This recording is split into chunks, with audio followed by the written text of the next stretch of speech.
Pessoal, boa noite. Na aula de hoje, a gente vai continuar trabalhando com recursividade.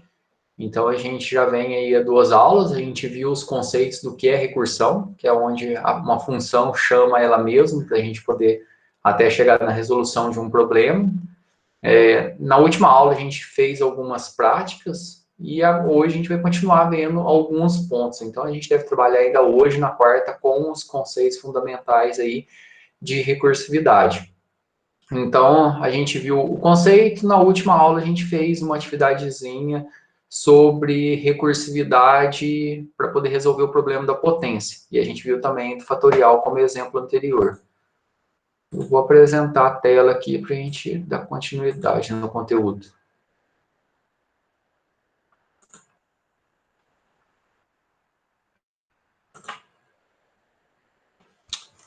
Então, voltando naquele conceito de recursividade, é quando uma função, ela chama ela mesma. E o importante, um dos pontos que é bastante cobrado, é que a recursividade, a cada chamada que ocorre, toda a instância da função é uma instância local. Então, se eu tenho variável global, ela não vai ficar. Mas toda a instância local da função, ela é armazenada, ela trava, e tudo que está rodando ali no momento, ela vai para a pilha de execução do SO. Então, vai tudo sendo empilhado. Então, sempre uma cobrança constante em termos de questões é qual a estrutura de dados que a recursividade utiliza dentro do seu funcionamento. Então, essa estrutura é uma pilha. Então, a cada chamada recursiva, as instâncias vão sendo empilhadas. Todos os dados locais que se tem ali, que está sendo utilizado, todos esses dados vão sendo empilhados. Tudo que está utilizando dentro da função. E na hora que retorna, ele volta desempilhando. A gente viu o exemplo do fatorial, e na última aula a gente viu o problema aí da recursividade para poder resolver o problema da potência. Então, a gente fez aquela implementação junto em aula, então a gente terminou a aula com ela funcionando. Então, todo problema recursivo, ele sempre vai ter duas partes essenciais. Uma é o que a gente chama de caso base. Então, aqui está o caso base, que é quando a gente vai parar, é o ponto de parada da nossa recursividade, porque a gente consegue enxergar a recursividade com um paralelo em estruturas de repetição, para resolução de problemas iterativos. Então, numa estrutura de repetição, a gente vai repetir por uma quantidade determinada, por uma determinada quantidade de vezes. Então, aqui a gente tem o nosso caso base. Então, aqui, ó, é o nosso caso base. Bonita a letra. E aonde que está acontecendo a recursividade é a chamada. Então, minha função se chama fatorial. Aqui está acontecendo a chamada da função fatorial. Então, aqui, ó, nesse ponto aqui, está acontecendo a recursividade. Então, a recursão acontece quando a função chama ela mesma. A cada chamada recursiva, o meu problema ele tem que ser reduzido para que eu consiga chegar no meu caso básico. Ou eu posso incrementar o valor, mas geralmente isso vai ser reduzido. Então, aqui a gente está reduzindo em 1. Aqui o problema da potência que a gente fez na última aula. Então, a gente acumula a multiplicação da base pela quantidade vezes do expoente. Então, sempre o expoente a gente vai reduzindo ele em 1. E a gente vai reduzir até que o expoente se torne 0, que quando o expoente for 0, eu retorno 1 e ele vai voltar desempilhando. Então, a cada chamada recursiva, todo o conteúdo que eu tenho dentro da função, ela vai ser empilhada. E quando eu chegar no meu caso base, isso volta desempilhando. Então, eu chamo lá primeiro, se eu passar 2 elevado à quarta, ele vai fazer 2 vezes potência de 2 elevado a 3, vai fazer 2 vezes 2 potência elevado a 2, 2 vezes 2 vezes 2 potência elevado a 1, até que 2 vezes 2 vezes 2 vezes potência elevada a 0. Na hora que chegar a 0 aqui, ó, ele chega no caso base, aí vai retornar 1. Aí o 1 vai retornar para cá, ó. Aí vai fazer 2 vezes 1, 2. Vezes 2, 4. Vezes 2, 8. Vezes 2, 16. Então, ele vai empilhando todas as chamadas e ele volta desempilhando. Então, a cada chamada recursiva, onde que está a recursividade? Aqui. A função se chama pot, de potência aqui. Então, toda vez que a função chama ela mesma, está ocorrendo a recursividade. Um ponto importante sobre eliminação da recursão. Dada qualquer função recursiva, sempre é possível escrever uma função equivalente sem a recursividade, ou seja, de forma iterativa. Então, isso é importante. Dado qualquer função recursiva, se eu estou resolvendo de forma recursiva, eu consigo resolver de forma iterativa. Então, eu consigo resolver também utilizando um for, um while, o que seja. Para isso, muitas vezes, eu vou ter que utilizar uma estrutura de dados pilha como auxiliar, para poder resolver da mesma maneira. Então, alguns problemas vão demandar a utilização de uma estrutura auxiliar, como a pilha, outros problemas não. Mas todo problema recursivo é possível se escrever de forma iterativa. Isso é muito importante e é cobrado na prova e na pré-prova. E para a gente poder eliminar a recursão, na maioria das vezes, a gente precisa utilizar junto com uma estrutura de repetição interativa, uma pilha, como eu acabei de falar. Então, não é sempre que você vai precisar da pilha, mas para muitos problemas a gente utiliza a pilha para poder resolver o mesmo problema de forma equivalente. Então, todo problema recursivo eu consigo resolver de forma iterativa. Então, quando que eu vou usar a recursão, então? Se eu consigo escrever sempre de forma interativa, é mais fácil. Então, como eu falei, quando a gente tem um problema que ele é grande, que ele é complexo da gente resolver ele com um N muito grande, ou seja, com uma quantidade de valores muito grande, eu reduzir esse problema até que ele fique o mais simples possível, e isso vai gastar um tempo computacional muito menor. E depois eu volto reorganizando tudo isso no momento do desempilhamento. Então, quando ele vai desempilhando todos os nossos resultados. Então, um exemplo clássico, a gente utiliza isso tanto para poder fazer percursos em estruturas hierárquicas, simplifica bastante, como árvores, como para a gente poder trabalhar com coordenação de dados. Mas embora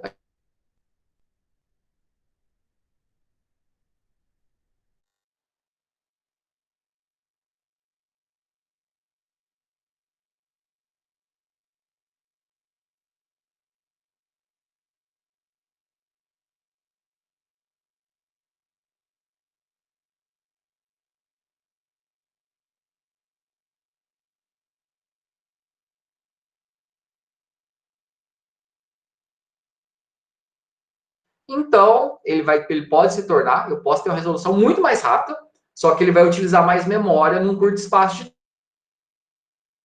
enxergar bem claro isso na próxima disciplina, que a gente vai trabalhar dentro de estrutura de dados 2. Quando a gente for trabalhar a coordenação de dados, a gente vai ver que um algoritmo para poder ordenar, sei lá, 300 mil elementos, um gasta 20 segundos, e a gente tem um outro algoritmo que consegue gastar 0,01 segundos, com a mesma massa de dados para fazer a mesma coisa. Só que um utiliza recursividade, então consegue reduzir o problema muito, e o outro sem recursividade. Então, mas é só com recursividade que a gente vai conseguir fazer ficar mais rápido? Não, não é uma via de regra. A gente tem outras abordagens também que a gente consegue fazer o nosso algoritmo ficar mais rápido, mas a recursividade é uma delas. Então, depende muito do problema. Então, isso que é importante. Precisa analisar o problema e verificar se realmente vale a pena utilizar uma solução recursiva. Tem problemas que são clássicos, são inerentemente recursivos. A gente tem outros problemas que, às vezes, não utilizar a recursividade, ele pode ser melhor. Então, isso depende muito, muito do problema. Mas, só adiantando, quando vai trabalhar com árvores, recursividade mais rápida, estrutura hierárquica em geral, trabalhar com ciclos em grafos, métodos de ordenação, os métodos de ordenação mais rápidos que a gente tem, eles são recursivos. Então, basicamente, a gente tem problemas específicos. Como eu já tinha dito na última aula, dificilmente você vai sentar e vai falar, eu vou criar meu programa, ele vai ser recursivo. Então, você pode conseguir fazer com que ele fique mais rápido, mas isso é muito específico do problema. Lembrando, recursividade sempre vai consumir mais memória, porque você vai ter várias instâncias. Porém, ele pode ser muito mais rápido, você vai reduzir um problema que é complexo em tempo computacional e você vai ter um N menor. Então, isso pode ser bem viável. Como eu falei, depende do problema. E a gente tem alguns problemas aqui. O mais clássico que a gente vai ter que trabalhar aqui, onde está a maior cobrança, é dentro do Fibonacci. Só que antes de entrar nele aqui, a gente vai fazer uma atividadezinha aqui do soma vetor, só para poder finalizar a parte de entendimento. Então, vou começar a criar e vocês vão terminar. Então, a gente tem que criar uma função recursiva que ela vai somar elementos do vetor. Então, se a gente vai somar elementos do vetor, a gente está acostumado, né? Vou fazer um for, saindo de 0 até o n, vou fazer o meu soma e vou acumular minha soma. Isso aí a gente já está mais que acostumado. E agora, e se eu for criar uma abordagem recursiva? Eu tenho que ler o problema. Então, se o meu n for igual a 0, que é a posição do vetor, eu vou retornar o vetor na posição de n. Então, se eu passar um vetor só com uma posição, eu vou retornar o valor dele. Caso contrário, eu vou fazer a soma do meu vetor na posição de n, mais a chamada recursiva reduzindo com n menos 1. E aí ele vai reduzindo, reduzindo, reduzindo, até que ele chegue com o meu n igual a 0. Ou seja, quando o meu índice for 0. Lembrando que esse n, que essa posição que a gente vai passar aqui, ó, se eu falar que o meu vetor tem 5 posições, o meu n eu tenho que passar n menos 1. Porque o n que eu estou considerando o último índice do vetor. Ou você essa tem que ter mais cuidado. Em algum momento você tem que ter mais cuidado. Então, sempre que o meu n for maior que 0, eu vou retornar a soma dessa posição mais a chamada recursiva, já que a minha função é o soma vetor. Se eu chegar na minha instância trivial, que o meu n é igual a 0, eu retorno o meu vetor na posição de n. Então, a gente vai começar a criar ele aqui juntos, a gente vai ver um problema aqui que acontece, e aí vocês vão terminar de fazer ele, eu vou dar um minutinho só para vocês poderem pensar, e depois a gente volta aqui para o nosso maior problema, que aqui a gente vai trabalhar bastante, dentro da sequência de Fibonacci, que ele cria uma árvore de recursão e a gente consegue entender bem melhor. Então, vamos abrir o Dev, que a gente consegue trabalhar juntos aqui.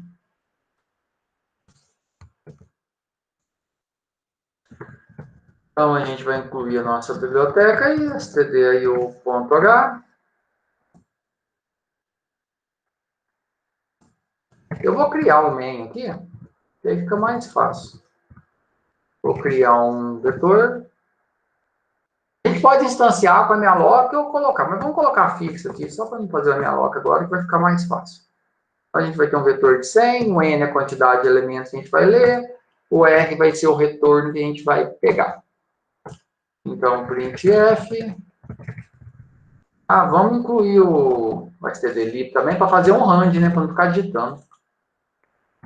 stdlib. Quantidade de elementos do vetor. E aí, lembrando, nosso exemplo aqui ele vai ter 100, né? Porcento D, vírgula e comercial N. E aí, srand, time, null. A gente vai precisar de um i também, né? Para a gente fazer um for e preencher o nosso vetor. For, por meu i saindo de 0, enquanto meu i for menor que a quantidade de elementos, que é o n, e mais. E aí a gente vai fazer... Se a gente quiser já printar, né? A gente já pode gerar e já printar. Vou caprichar no for. Então, o meu vetor na posição de i vai ser o rand... o resto de divisão do meu valor randômico, sei lá, vamos gerar valores randômicos aí até 10, de 0 a 9, que aí fica mais fácil a gente somar. E aí o meu, aí vamos dar um printf, né? Printf, colocar um %d, colocar o pipe, vírgula, e mostrar o nosso vetor na posição de i. Isso aqui a gente já cansou de fazer, né? A gente está lendo um valor qualquer aí, um n, inicializando o gerador de números aleatórios, estou gerando valores, guardando aqui no meu vetor e eu estou printando. Só para a gente poder ver esse vetor, né? E aí, sim, a gente vai fazer o cálculo, né? E aí, quando a gente vai passar ali, a gente vai reduzir o nosso n. Até que o meu n chegue a 0, né? Que é a quantidade de elementos. Então, meu retorno, a gente vai criar uma função soma aí, soma vetor, e para esse soma vetor, a gente vai passar o nosso vetor, né, que é o nosso v aqui, e a gente vai passar o nosso n, que é a quantidade de elementos. Aí, só um cuidado que a gente tem que ter, porque o n, como vai ser uma função recursiva, para a gente não ficar mexendo na função, a gente vai passar o n menos 1 aqui. Por que a gente vai passar o n menos 1 na hora da gente chamar aqui? Porque se eu falar que o meu vetor tem uma posição, ele vai somar só a 0, correto? Se eu falar que o meu vetor tem 3 posições, ele vai somar a 0, a 1 e a 2. Então, o nosso N, o que eu estou passando aqui para o soma vetor aqui, é o último índice. Então, já que o último índice do vetor é qual que é? É o N menos 1. Por isso que eu estou passando isso aqui. E aí a gente dá um printf aí no valor da soma, 2 pontos, % D, e a gente mostra o nosso R. Return 0. Esse aqui é o nosso main, né? E aí a gente vai entender aí alguns problemas aí, e aí vocês vão resolver ele. Deixa eu colocar ele aqui. Recursividade, soma vetor.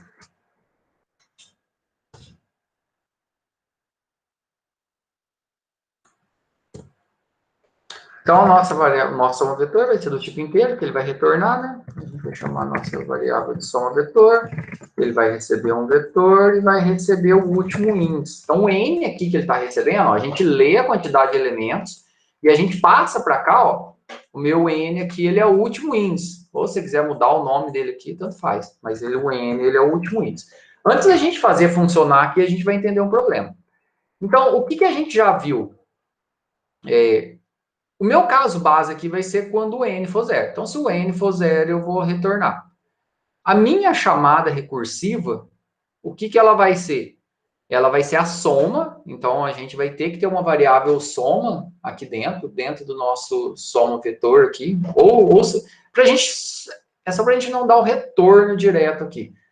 Então, a gente vai criar essa variável soma que ela vai ser responsável por acumular todos os valores que eu tenho. Então, eu vou acumular todos os valores que eu tenho do meu vetor.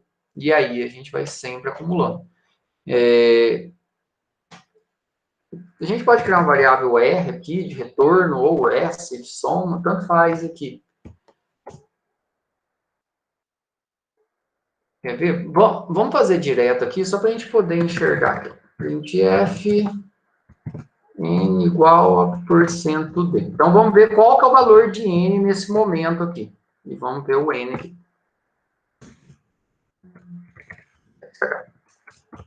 Então, sempre quando a gente entrar aqui, a gente vai ver qual que é o valor de n, quanto que o meu n está valendo.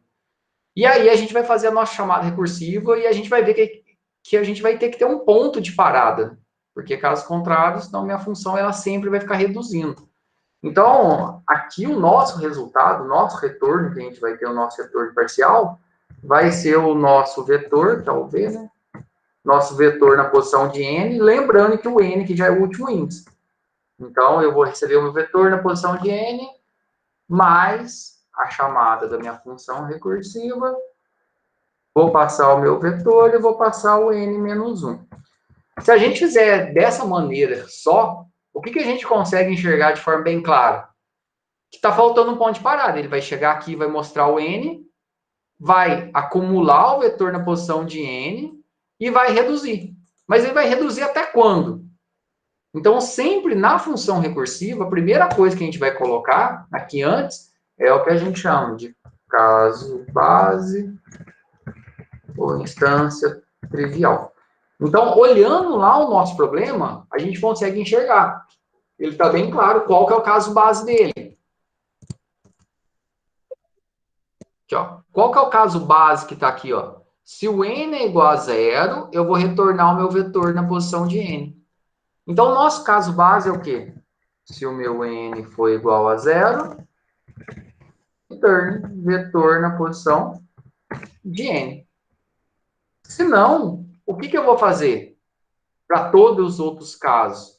Eu vou fazer com que eu vou acumular o meu vetor na posição de n, lembrando que aqui vai ser o último índice. Então, pensa que eu passei um vetor de 5 posições. Ele vai pegar o meu vetor na posição de 4, vai ficar mais, ele vai gravar na memória, e vai chamar o quê? O soma vetor reduzindo para 1, com n menos 1. E aí ele vai tentar no índice 3. Até em vez de n aqui, eu vou colocar índice, porque o n é um índice, né? Até se quisesse mudar de n para i aqui, ó, vamos colocar o i aqui, que eu acho que fica melhor da gente entender. Então, vetor na posição de i. Lembrando que o i aqui, ó, ele é um índice. Então, a gente está recebendo o i, ó, e é o último índice do vetor. Por isso que a gente passou n menos 1 lá. Então, até mudei para I aqui, que fica melhor. E, logicamente, só faltou a gente dar um return no R. Só com isso aqui vai funcionar como mágica. Aqui vai dar para a gente poder ver, ó, qual que é a instância que está acontecendo, e ele vai empilhando, e depois ele vai desempilhando. Aqui dá para a gente poder ver ele desempilhando. Que aqui está acontecendo a chamada recursiva. Então, todas as instâncias, ela vai vir até aqui. Ó.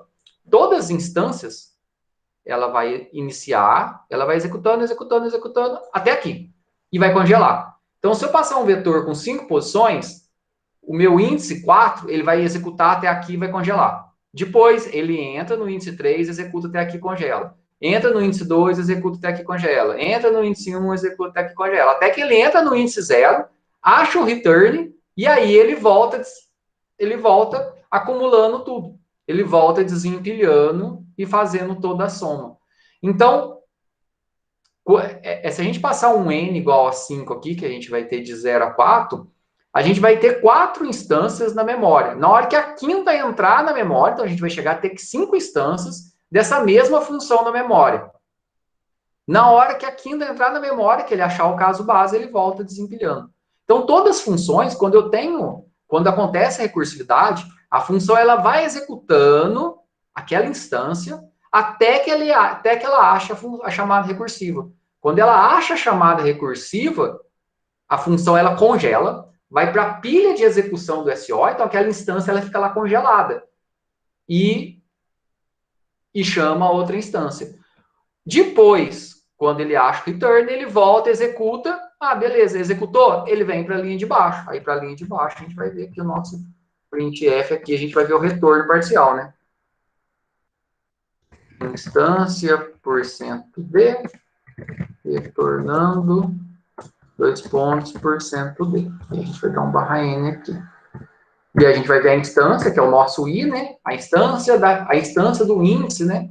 A instância do índice 4, a instância do índice 3. Então, a gente vai ver todas essas instâncias sendo empilhadas, e na hora que chegar na instância, lá no caso base, que no caso aqui, ele vai dar um return aqui. Até se a gente quiser aqui, ó, vamos abrir e fechar as chaves nesse if do...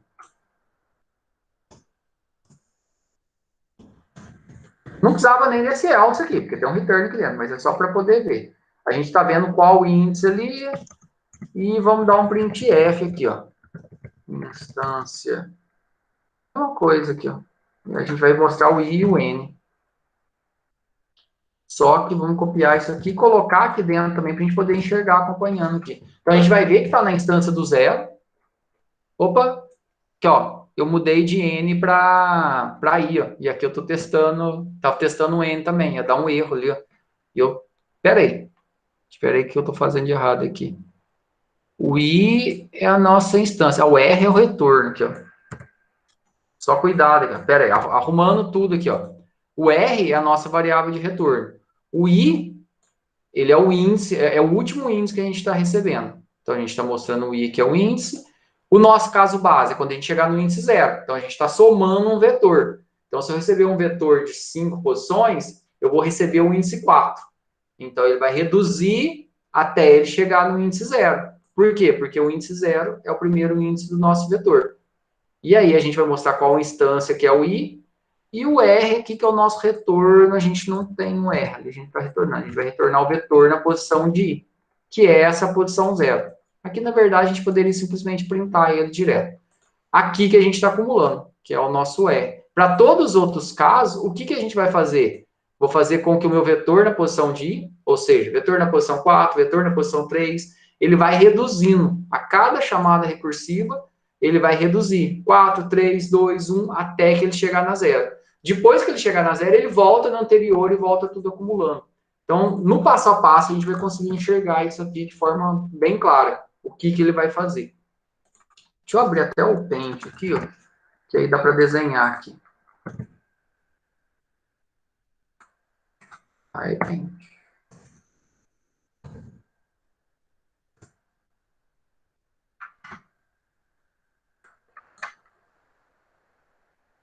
Beleza. Vamos só ver se vai rodar aqui. Então, o i aqui é o último índice que a gente está recebendo e o r que é a variável de retorno nosso. Se a gente quisesse dar um return direto aqui, ó, return, vetor na posição de i, mas só um vetor, ia dar certo. Eu só quebrei aqui, ó, em guardando no R, mostrando o R, para poder ver os retornos de cada uma da instância, de cada uma das instâncias. Porque na hora que eu chegar na instância 0, a instância 0 vai retornar só o valor que está na posição 0. Depois, na hora que a instância 0, ela vai retornar para a instância 1. E aí eu vou ver o retorno da instância 1, que vai ser o quê? A soma do valor que está no índice 0 com a soma do valor que está no índice 1. Beleza. E aí ele vai retornar esse valor para a instância 2. A instância 2 vai ter o quê? A soma do 0, do 1 e do 2. Então, esse retorno parcial, eu só consigo ver se eu fizer isso. Eu guardo no R, mostro o R, e depois retorno o R para a instância que chamou ele, para a instância de trás. Então, a gente vai desenhando aqui, que vai ficar mais fácil a gente entender.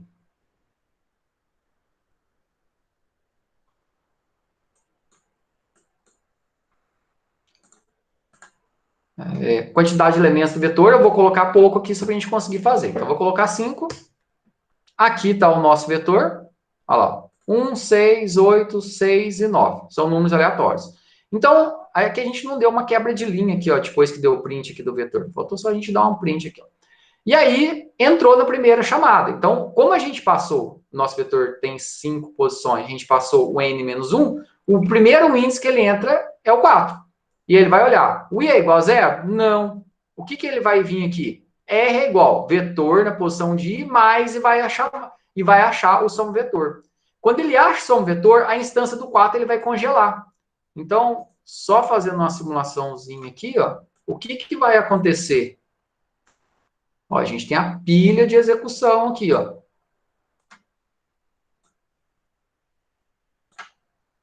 Deixa eu só desenhar aqui. Ó, a gente tem a nossa pilha de execução. Então, o que aconteceu ali? A minha instância do vetor no índice 4 aqui, ele vai ser congelada. O que vai ficar congelado ali nessa instância? Vai ficar o valor que está no índice 4. Qual o valor que está no índice 4 meu aqui? 9.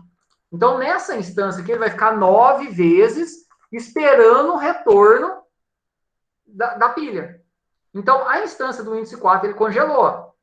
Ele congelou porque, ó, ele veio executando, mostrou print, testou isso aqui, não deu, ele veio e parou aqui, ó. Então, isso que está aqui, ó, é todo esse código. Tudo que está aqui. Então, eu tenho um R local, todas as variáveis locais que eu tiver, ela congela e vem para a memória, fica congelado.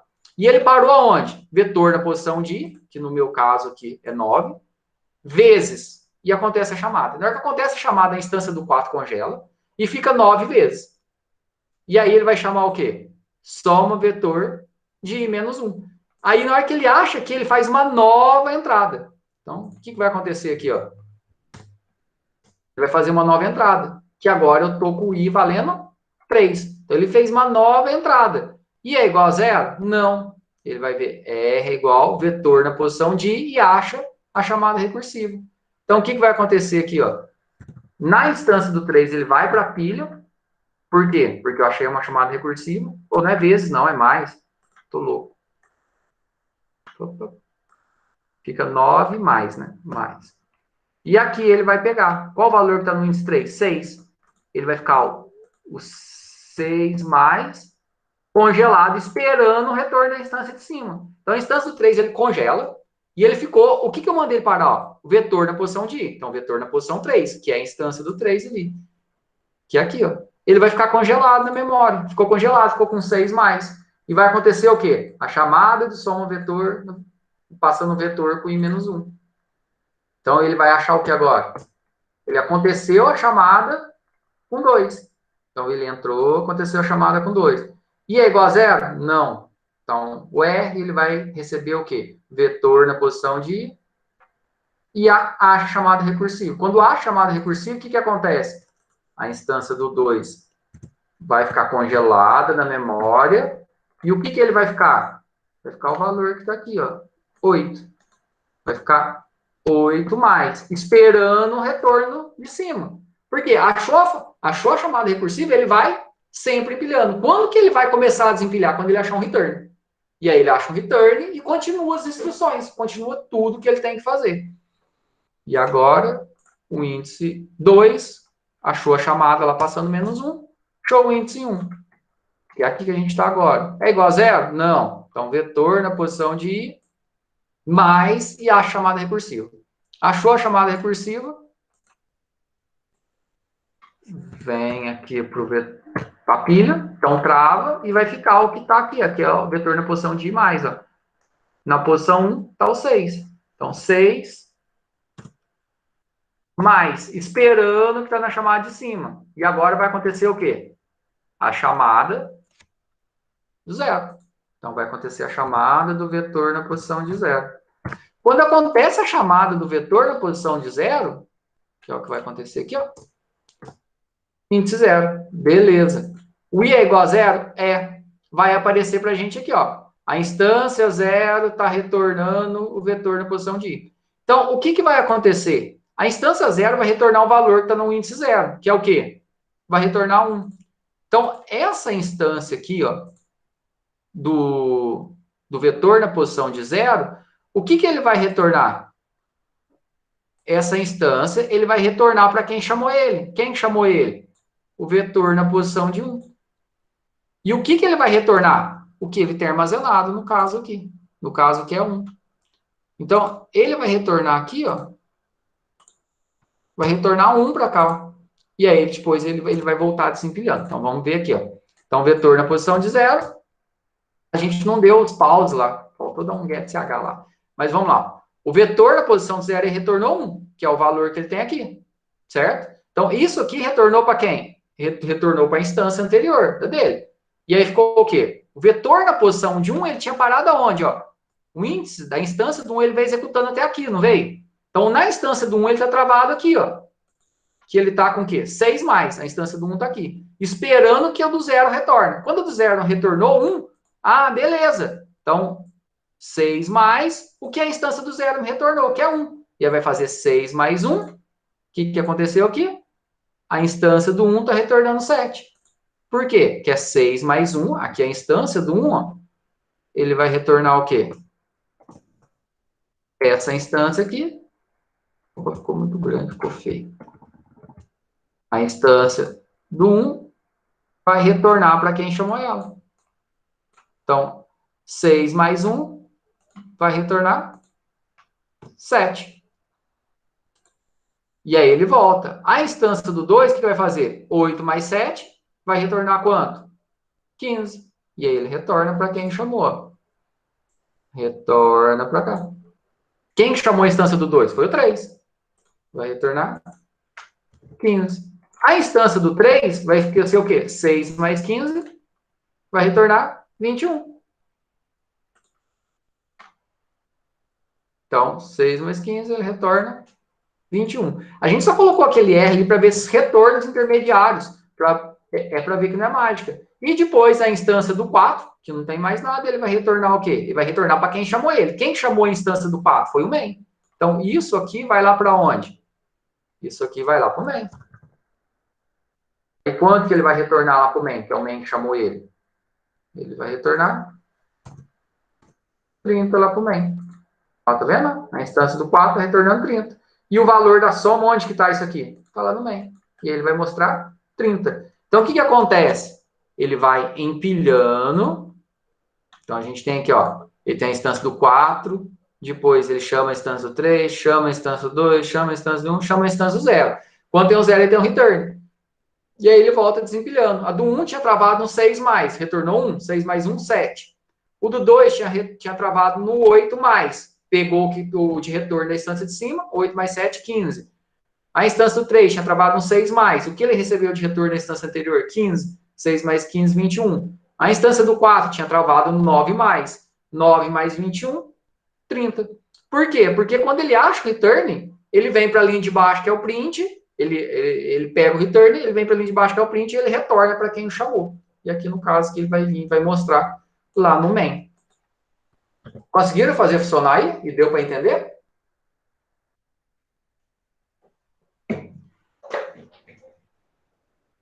Beleza? Tô conseguindo aqui também. Deu para entender? Tá dando para entender melhor o que é recursividade agora? O processo de que ele vai empilhando e depois ele vai desempilhando? Na primeira vez fica um pouco difícil, mas depois, quando você vai vendo mais vezes, mais exemplos, vai ficando mais claro. Beleza? Pode dar sequência aqui?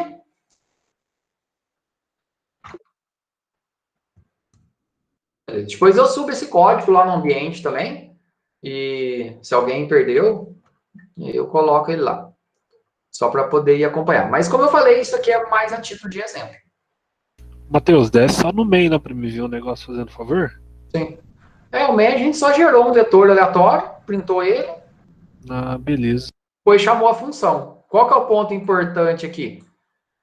A gente passou o n-1. Por que o n-1? Porque lá, como a gente está trabalhando com recursividade, quando como a gente está trabalhando com recursividade, a gente está considerando o último índice. Deixa eu só ver aqui, Ronaldo. Não deu para ver o que você falou. Ah, tá, lá do hash. Depois eu dou uma passada nela, Ronaldo. Ela é importante, sim, a gente conhecer. Ela não vai ser cobrada direto, nem em prova, nem em pré-prova, no sentido que você precisa saber mais o conceito de hash, para que serve e tal. Mas depois eu passo por ela, assim. Se não der tempo hoje, no começo da próxima aula eu passo. Só para a gente não perder o ritmo aqui. Ah, tá, beleza. Depois eu explico ela aqui e aí coloco ela disponível também no ambiente. Acho que vai ser mais fácil no comecinho da próxima aula, só para a gente não perder o ritmo aqui da recursividade. Deu certo aí, Luiz? Deu agora? Eu tinha esquecido de declarar o i Ah, lá, tá. lá em cima. Ah, beleza. Joia. Então, dando continuidade aqui, quando a gente vai trabalhar com recursividade, uma das funções que são mais emblemáticas e que é a definição clássica é a função de Fibonacci. Então, vocês já devem ter visto o que é o Fibonacci. A gente já programou ela acho que no semestre passado a gente programou ela, não programou? Então, a sequência de Fibonacci, ela é uma sequência que define várias coisas na natureza. É legal até pesquisar um pouco sobre o que é a sequência, mas basicamente a gente tem uma definição lá. E a definição dela, em termos matemáticos, ela é uma definição recursiva. Ou seja, quando o meu n, que eu quero, ele é 0, 1, o meu primeiro termo ali, a gente já tem a definição direta. Para todos os outros casos que eu quero calcular o número de Fibonacci, qualquer um que seja maior que 1, ele vai ser o Fibonacci de n-1 mais Fibonacci de n-2. Isso já é uma definição recursiva. E tem várias coisas na natureza que são modeladas baseadas nessa sequência. Na verdade, a sequência faz entender como várias coisas acontecem. Então, os números de Fibonacci, lá, se a gente pegar lá o termo 0 é 0, o primeiro é 1, o segundo também é 1, e aí depois você vai formando as outras. Como que é a formação? É o atual, mas o anterior gera o próximo. Então, se eu pegar 1 mais 0, 1, 1 mais 1, 2, 2 mais 1, 3, 3 mais 2, 5, 5 mais 3, 8, e assim vai. Então, a gente já programou isso de forma iterativa, utilizando uma estrutura de repetição, e agora a gente vai para a definição, que ela é uma definição recursiva. Deixa eu ver aqui, ó, tá vendo? Abordagem recursiva, que é isso que a gente vai fazer aqui. Então, sempre que o meu n for menor que 2, isso numa definição mais direta, se o meu n for menor que 2, opa, peraí que eu saí. Peraí que eu perdi ele aqui. Aqui, isso. Então, se eu quiser calcular o Fibonacci de n aqui, ó, sempre que o meu n for menor que 2, eu retorno n. Então, se eu quiser o zero termo, é 0. Se eu quiser menor que 2, né?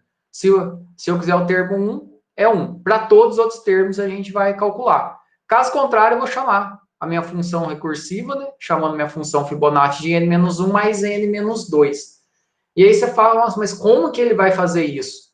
E aí a gente vai criar o que a gente chama de árvore de recursão para a gente poder entender isso funcionar de forma mais clara. Então, pegando aqui a definição do nosso problema, se o meu n é igual a 0, eu retorno 0. Se o meu n é igual a 1, eu retorno 1. Também, se o meu n é igual a 2, eu posso... Aqui a gente pode simplificar, né? Se o meu n for igual a 0, o termo 0 é o 0. Se a gente pegar aqui na sequência de Fibonacci,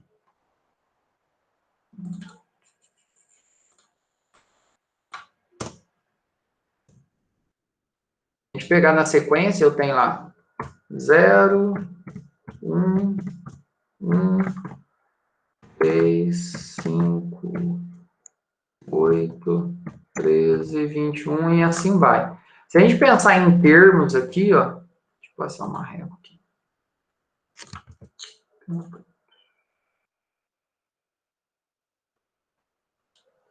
E aí, o N que a gente passa é qual termo que a gente quer para a sequência. Então, se eu pegar aqui, ó, aqui é o meu termo 0, aqui é o meu termo 1, aqui é o meu termo 2, aqui é o meu termo 3, aqui é o meu termo 4, aqui é o meu termo 5, aqui é o meu termo 6, aqui é o meu termo 7, e assim vai. Então, você falar qual que é o termo 0 é 0, termo 1 é o 1, termo 2 também é 1, termo 3 é o 3, termo 4 é o 5, termo 5 é o 8, termo 6 é o 13, o termo 7 é o 21. Então, se eu passar, eu quero Fibonacci e passar o 7, ele tem que retornar 21. Porque o sétimo termo é o 21. Se eu passar o 8, ele tem que passar o oitavo termo. Se eu passar o 10, ele tem que passar o 10º termo. Beleza? É isso. Então, a gente tem a nossa definição aqui, ó. Vamos simplificar aqui a nossa função, né? Então, o Fibonacci de n aqui, ó, vamos chamar de Fibonacci. Então, se eu quiser calcular o Fibonacci de n, a gente vai fazer uma simplificação da nossa função aqui, ó. Deixa eu ver aqui, puxar aqui um pouco. E aí a gente tem a nossa definição, né? Então, nosso Fibonacci de n, então se eu passar, ele vai ser 0, se o meu n for igual a 0. Ele vai ser 1, se o meu n for igual a 1, ou o meu n for igual a 2. E aí, para os outros casos aqui, para todos os outros casos que a gente tem aqui, a gente vai para a função recursiva. Então, sempre que o meu n, para todos os casos que o meu n for maior que... Sempre que o meu... Isso aqui a gente está simplificando. Sempre que o meu n for maior que 2, eu vou fazer a chamada recursiva. O Fibonacci de n menos 1, mais o Fibonacci de n menos 2. Isso sempre que o meu n for maior que 2. Por que a gente está simplificando? Porque se eu ver aqui que o termo 0 é 0, o termo 1 é 1, o termo 2 também é 1. Então, eu não preciso... Aqui eu já consigo pegar o 2 e simplificar um pouco. E a gente vai ver. Então, sempre que meu n for maior que 2, eu vou ter a chamada recursiva de n menos 1 mais n menos 2. Então, isso é uma definição matemática. Ele já é um problema recursivo. Como a gente está vendo aqui nesse exemplo aqui, a definição matemática é o Fibonacci de n menos 1 mais o Fibonacci de n menos 2. Então, se a gente quiser, por exemplo, eu quero calcular... eu vou passar só F, que fica mais fácil. Eu quero calcular o Fibonacci de 5. Vamos ver como que ele vai se comportar aqui, ó, só para a gente poder entender. Então, o que vai acontecer aqui? É 5. N é igual a 0? Não. N é igual a 1 ou 2? Tá vendo que a gente tem mais de um caso base aqui? Não. Então, o que ele vai retornar aqui? Fibonacci de n menos 1 mais Fibonacci de n menos 2. Então, a primeira coisa que ele vai achar aqui, ó, Fibonacci de n menos 1. Então, o F está em 5. Ele vai fazer o quê? Ele vai fazer a chamada agora, ó, do Fibonacci de 4, porque ele está aqui, ó, nesse n menos 1. E a instância do 5, ele fica travado. E aí ele faz uma nova entrada aqui. É igual a 0 ou não? É igual a 1 ou 2? Não também. Então, Fibonacci de n menos 1. Então, reparem que ele está executando só esse pedacinho primeiro, depois que ele vai para o outro. Então, ele vai acontecer o que aqui? Ele vai fazer a chamada do Fibonacci de 3. 3 é igual a 0? Não. É igual a 1 ou 2? Não. Vai achar Fibonacci n menos 1 de novo. Vai reduzir nosso problema. O Fibonacci 3 vai chamar Fibonacci de 2. Isso é bem parecido com o que a gente fez lá no arrecado. Agora caiu num caso base. É 0? Não. É 1 ou 2? É. Então, se é 1 ou 2, o que ele vai acontecer? Se é 1 ou 2, já achou o retorno, não achou? Então, o Fibonacci de 2, ele vai retornar quanto? Deixa eu pegar esse aqui também. O Fibonacci de 2, quanto que ele vai retornar para cá? 1. Então, o Fibonacci 3 chamou o Fibonacci 2. O Fibonacci 2, que foi aqui, ele retornou o quê? 1. E aí vai ficar o quê aqui no Fibonacci 3? Vai ficar 1 mais. E aqui no Fibonacci 3, ele executou qual parte? Só essa aqui, ó, do n menos 1, tá vendo? Ó? Agora o Fibonacci 3, ele vai executar quem? Fibonacci de n menos 2. Então, Fibonacci 3 chamou de n menos 1. Agora, o Fibonacci, ó, deixa eu apagar isso aqui. Agora o Fibonacci 3, opa, deixa eu colocar o que tá. Fibonacci 3 vai chamar o Fibonacci de n menos 2. Então, 3 menos 2 vai fazer a chamada do Fibonacci de 1. É 0? Não. É 1 ou 2? É. Então, retorna 1. Então, o Fibonacci de 1 aqui vai retornar para cá. Opa, deixa eu pegar essa aqui. E agora, ele retornou 1. Aí o Fibonacci de 3 aqui, ó. Deixa eu colocar isso. O Fibonacci 3, ele já executou o n menos 1, já executou o n menos 2, já teve o retorno. Aí o que vai fazer? Fibonacci 3 vai fazer 1 mais 1. Ele vai retornar para quem? Para quem chamou ele. Quem chamou ele? O f de 4. Então, o Fibonacci de 3 vai retornar o resultado para quem? O Fibonacci 4. Então, de 3, o que ele fez? 1 mais 1. Quanto que o Fibonacci 3 está retornando? 2. Então, ele vai retornar 2 e vai ficar o mais aqui. Por quê? O Fibonacci 4, ele veio, chamou de 3, congelou, que é o n menos 1. Agora, o Fibonacci 4, ele já recebeu o retorno daqui, ó, do n menos 1, que foi a chamada do 3. Aí o 3 retornou o que para ele aqui? 2. Agora ele vai vir aqui, ó, mais a chamada Fibonacci n menos 2. Então, o que vai acontecer aqui agora? Fibonacci 4, ó, o que ele vai fazer? Vai chamar o Fibonacci de n menos 2. Então, vai chamar o f de 2. É igual a 0? Não. É igual a 1 ou 2? É igual a 2. Então, retorna 1. Vai vir aqui e vai retornar 1. Opa, é esse outro que a gente está usando. Vai retornar 1. Então, Fibonacci 2, o que ele vai retornar aqui? 1. E aí, o Fibonacci 4 já fez as duas partes aqui, ó. Já fez o n menos 1, que foi a chamada do 3, o 3 já retornou 2 para ele, e ele fez agora o n menos 2, que é 4 menos 2, 2 já retornou direto, retornou 1. 2 mais 1, já acabou tudo do Fibonacci 4. Então, o Fibonacci 4 vai retornar quanto? 3. Reparem que interessante aqui, ó. Fibonacci de 4 retorna 3. Então, quer dizer que o quarto termo do Fibonacci é 3. É isso que ele está retornando, ó. 3. Qual que é o quarto termo aqui do Fibonacci aqui? 0, 1, 2. Não, é Fibonacci.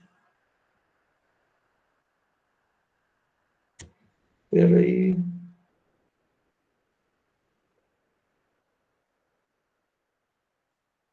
Ah, pessoal, eu errei aqui nos termos aqui, ó. Falei, tá errado. É 1, 1, 3. 1, 1, 2, né? Ninguém falou nada. Deixa eu arrumar aqui. Tá errado. A função tá certa e eu tô errado aqui. Aqui, ó. 1, 1, 2, 3, 5, 3, 5, 8, 13. Ah, agora sim, ó. Então, o Fibonacci 4 é 3 aqui, ó. Se pegar o Fibonacci, o quarto termo aqui do Fibonacci, ó, é o 3, que é o que ele está retornando. E aqui na chamada do Fibonacci de 5, ó, ele executou essa parte aqui, ó, do n menos 1, ó. Fibonacci de 5, ele chamou o Fibonacci 4, que é o n menos 1. Agora, o que ele vai fazer? Mais o Fibonacci de n-2. Então, o que ele vai fazer aqui? Ó?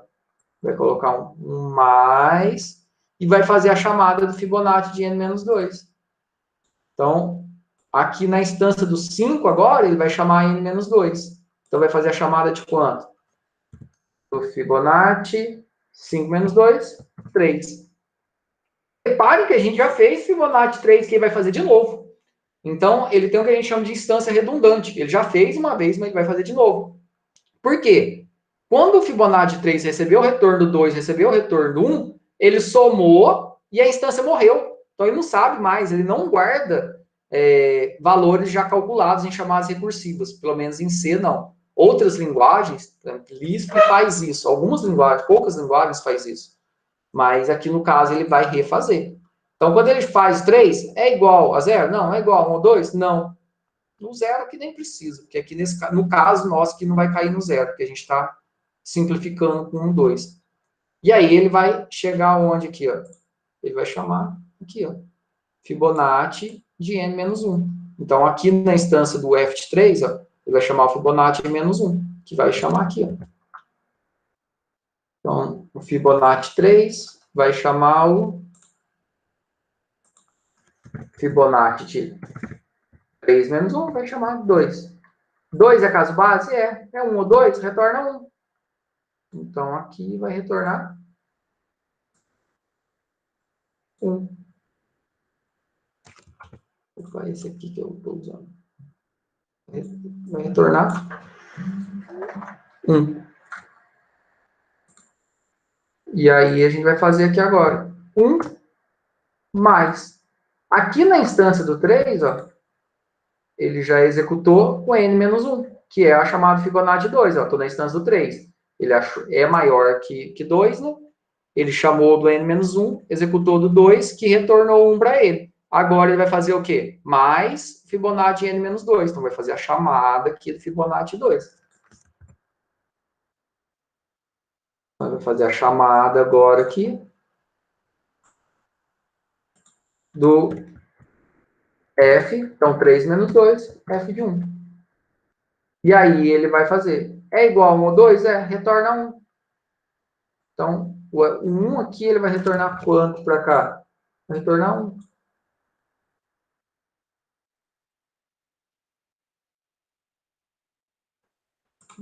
Então, vai retornar 1.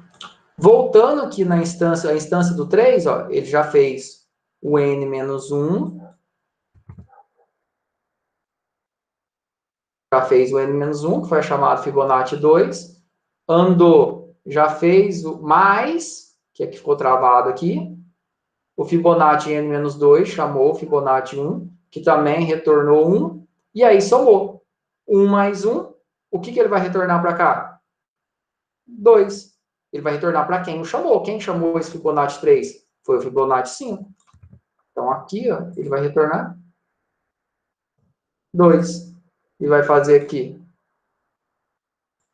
3 mais 2, que é o quê? O Fibonacci 5, ele já chamou. Fibonacci de n-1, que foi o de 4. Depois ele chamou o Fibonacci de n-2, que foi Fibonacci 3. Recebeu o retorno dos dois. 3 mais 2, ele vai retornar quanto? Vai retornar para quem o chamou, né? Então, quem chamou vai ser lá no main, lá ele vai receber o retorno, lá no main, por exemplo, ou qualquer outra função, ele vai receber 3 mais 2, vai receber o 5 aqui. Aqui, coincidentemente, o quinto termo é 5. Tá vendo? O quinto termo é 5. Se a gente passasse aqui o sexto termo, já seria 8. Então, o que é importante entender aqui? Que ele vai realizando várias chamadas recursivas. Então, para a gente poder ver aqui, para resolver esse problema do Fibonacci, utilizando recursividade, ele tem várias chamadas recursivas da mesma função. Então, ele chama o f de 5 aqui. Então, vamos contar aqui quantos que ele faz. Ó, ele tem 1, 2, 3, 4, 5, 6, 7, 8 chamadas recursivas e 9 chamadas ao total da função. Todas não ficam na memória ao mesmo tempo nesse caso, ó, porque a de 5 chama de 4, a de 4 chama de 3, a de 3 chama de 2. A de 2 deu return, a de 2 morreu. Aí depois a de 3 chama de 1. A de 1 deu return, morreu. A de 3 somou, retornou, morreu. Voltou na de 4. A de 4 chama de 2. Retornou, morreu. A de 4 retorna, volta. Na hora que ela retorna, morre. Então, toda função, na hora que ela dá o return, ela morre. Então, chega um ponto que ela tem 5, 4, 3, 2. Então, vou ter 1, 2, 3, 4 instâncias ao mesmo tempo. Aí, volta aqui e fica com 3. Vem aqui e fica com 4. Então, o máximo de instâncias ao mesmo tempo é 4. Mas cada uma dessas aqui, ó, foi uma instância que foi criada na memória para poder resolver o problema. Vamos fazer rapidinho aqui, só a programação dela, que é muito simples, é muito boa. A gente vai ver funcionar como um passe de mágica. E depois, no começo da próxima aula, aí eu só vou mostrar a parte lá do alterar e remover rapidinho do hash. E a gente vai detalhar, que isso aqui é uma das partes mais importantes e mais cobradas dentro de recursividade. Então, aqui é rapidinho, né? Em 10 minutinhos a gente programa ela aqui, ó. Include. A gente só vai ver funcionar igual mágica hoje. E aí, quem quiser colocar uns prints já pode aproveitar já. Então, lá no main, lá, ó, a gente só vai ter um int, sei lá, vamos chamar de termo, que a gente quer ver, e o R que vai ser o nosso retorno. Printf, o termo da sequência que a gente quer ver, scanf, %d, vírgula e comercial, o nosso termo. E aí o meu R vai ser a chamada da nossa função Fibonacci, que a gente vai criar, né? E aí a gente vai passar o nosso termo. E aí printf, Fibonacci do termo %d é igual a %d. Lembrando que se eu colocar um termo muito grande, ele vai estourar, né? Porque a sequência Fibonacci, ela cresce rápido. Então, aqui eu vou colocar o termo e o meu R, que é o meu retorno. Retorno 0 aqui.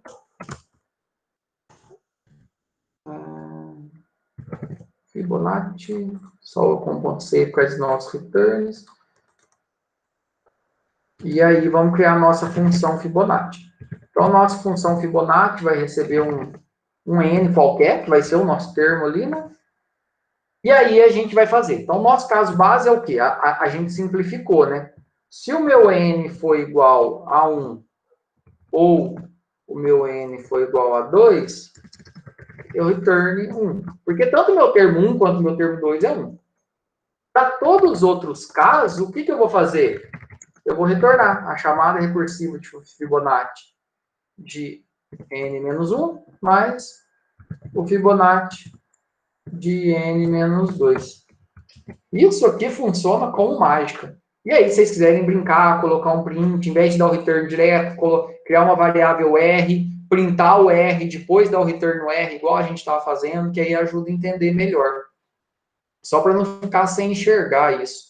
Mas funciona igual mágica. Aí, depois que a gente colocar os prints, a gente vai conseguir enxergar aquela árvore ali funcionar passo a passo. Eu vou até salvar ela aqui, para a gente não redesenhar ela. A gente vai fazer de novo, mas para a gente já testar. Então, se eu colocar lá, por exemplo, o quinto termo, o Fibonacci do termo 5 é assim. Beleza, deu certo. Se eu colocar... Você pode até colocar um while infinito lá, para você ficar digitando ali também. Se eu colocar Fibonacci do sexto termo, é 8, ó. A gente está aqui desenhando, ó. O sexto termo aqui, ó, é 8. O sétimo termo, você colocar, tem que dar 13.